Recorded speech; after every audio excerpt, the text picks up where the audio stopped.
What's up, y'all? This is Jaden Bailey, club basketball player at GCU, and this is my new series, TheOffszn. I ain't no rest in my head, fell in love with that bitch. I was part of the plan. I don't know what your problem is, but I blow me over to the fence. Gon' have me like in. You don't know what kind this is, but a look on your face, I can tell that you wanna happy. Alright, talk about your childhood, though, dog. How it been, though? Well, I mean, obviously, I grew up in Orlando. I said Orlando, Florida. We love the big old 407 represent. Always. You know what my main question is? What's your thoughts on Orlando in general? I love Orlando. Orlando's amazing. If it was so good, why y'all go to Vegas? You know what?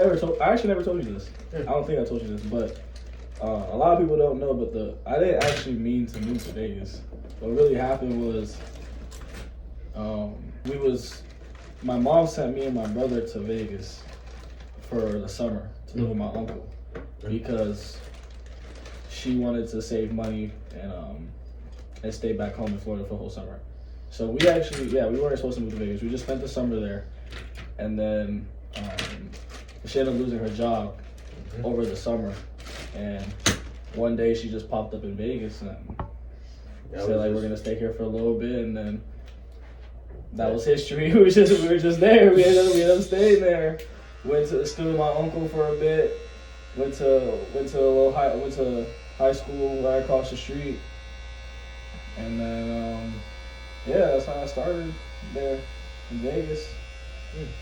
Made my first basketball team that year, and then obviously COVID shut it down, so I didn't really get a chance to play in that situation. But just having that confidence, making a team for the first time ever, because I didn't make a team. I didn't have. We couldn't afford to play for any youth leagues or anything, and I didn't make the team in middle school because Florida. That's just that competition. That competition is different. So, just having that confidence, making that team that year, is really what just fueled me. And that summer was that's when everything changed for me.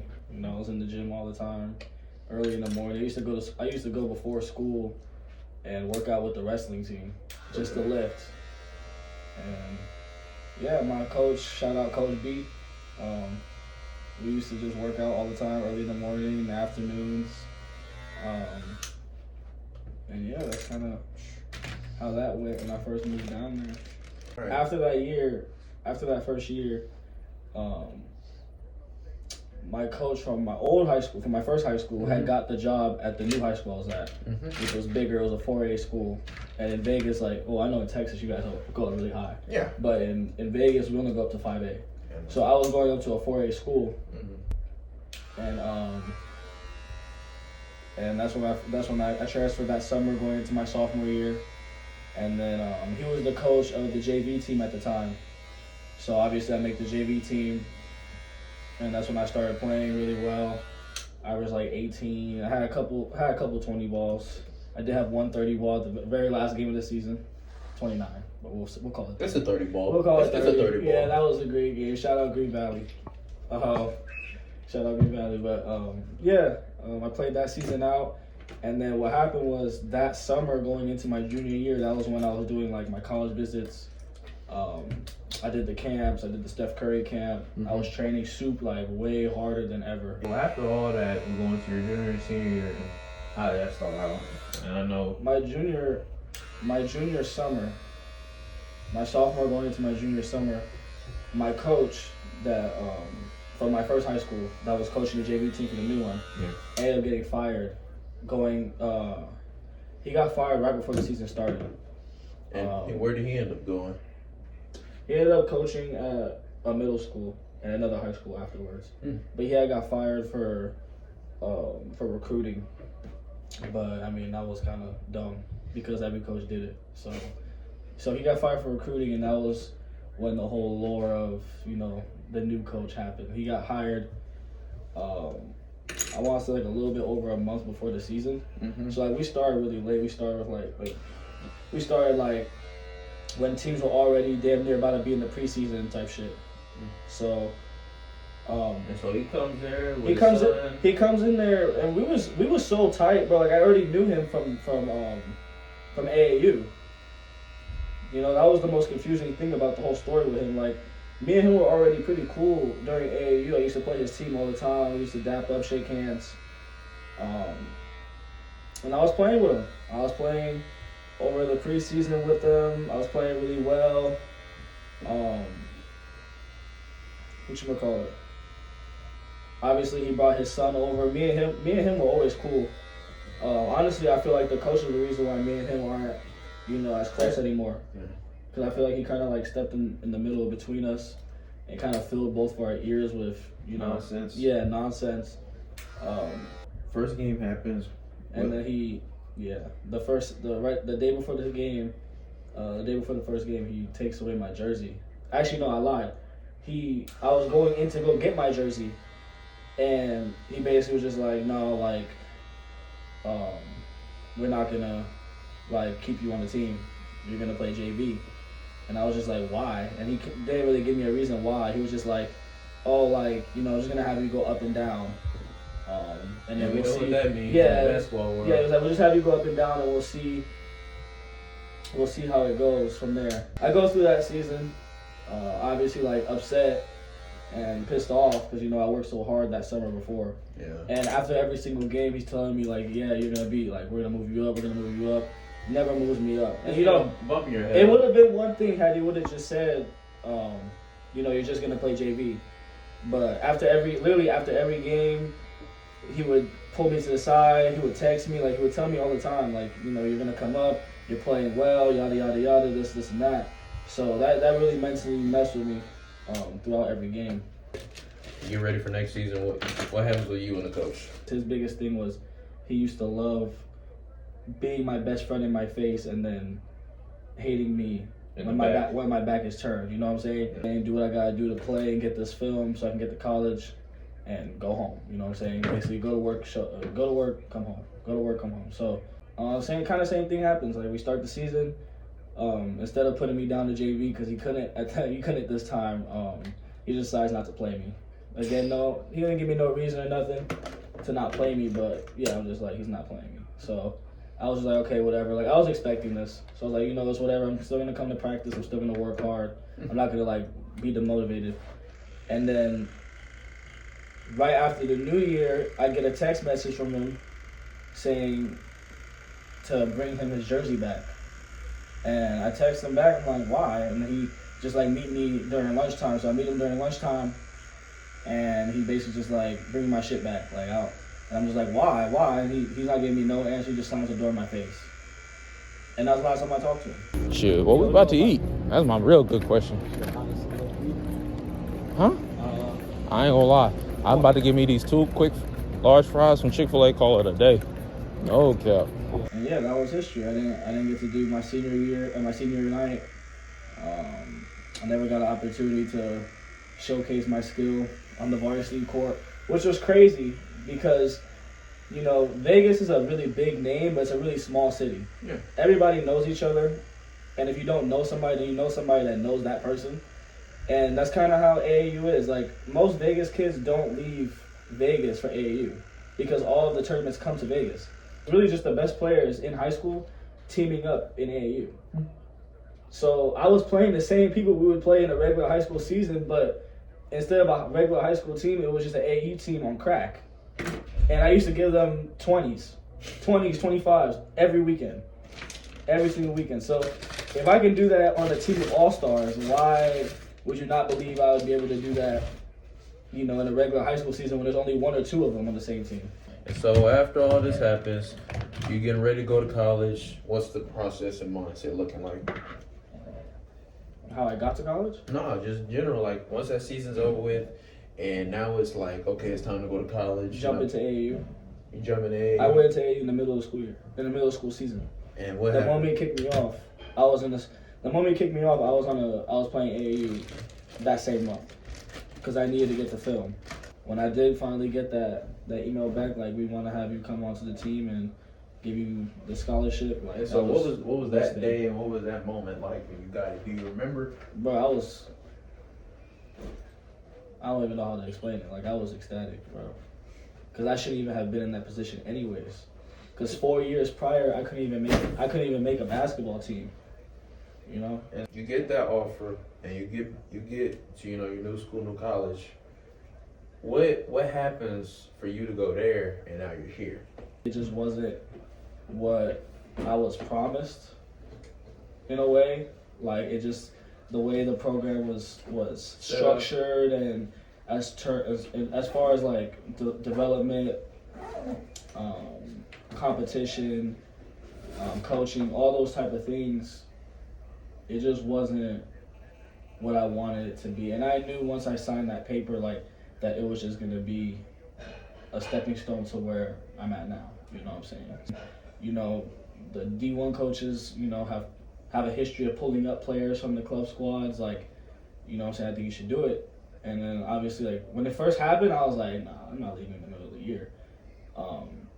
And then I started looking into it or whatever. And then obviously I started playing better at ACU. I got some film, whatever. And I reached out to the coach. I was like, you know, like I go here. This tall. I weigh this much. This is my film. I wanna, you know, play for you guys' program. This is my goals and aspirations. What I'm trying to do.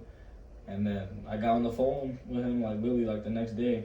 And the day after that, he gave me the information, and we got started with the process to get here.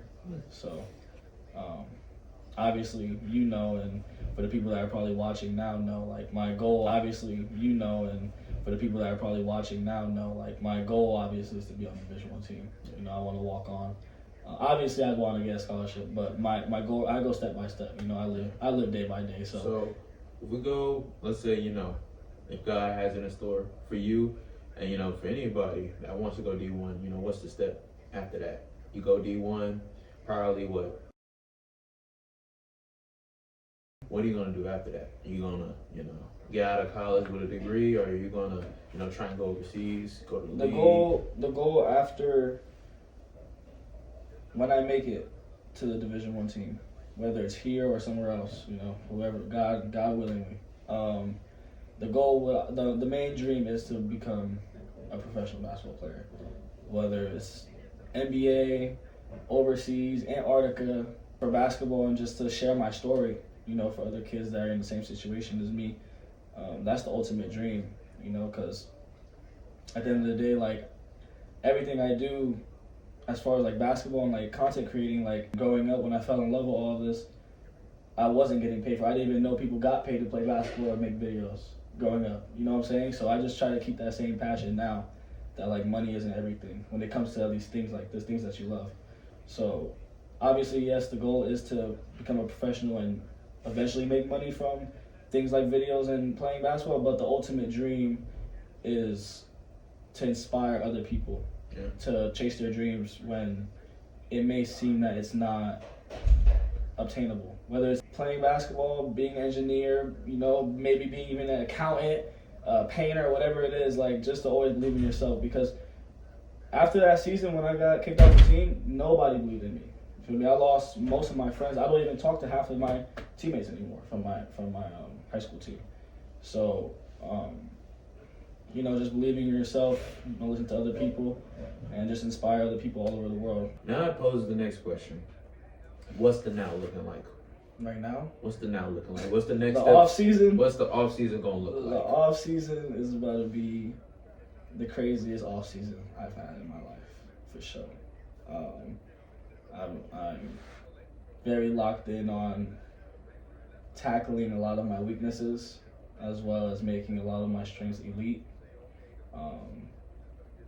I plan on spending every single day in the gym, all day long, early in the morning, late at night.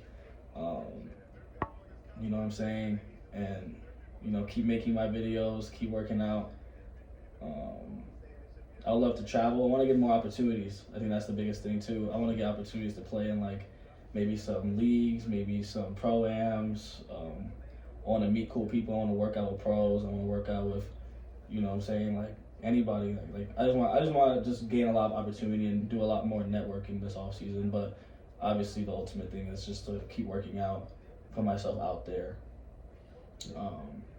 You know, try to make the D1 team. Poses the next question, you know, where is God leading you into this, and like how do you keep God in your path throughout the entire time? Because this is not just an easy task to tackle. This is going to be probably one of the hardest things any college kid can do, especially a kid that walked onto a club team, in the middle of the year, season, middle of the season, and then is planning on team, and then after he goes to the main team, going overseas or even going to the league, just in general, showing your love for basketball and improving it over time and showing how kids can do it as well. What is God doing for you to get there, and what is God, leading to you, and how is He helping you get to that point?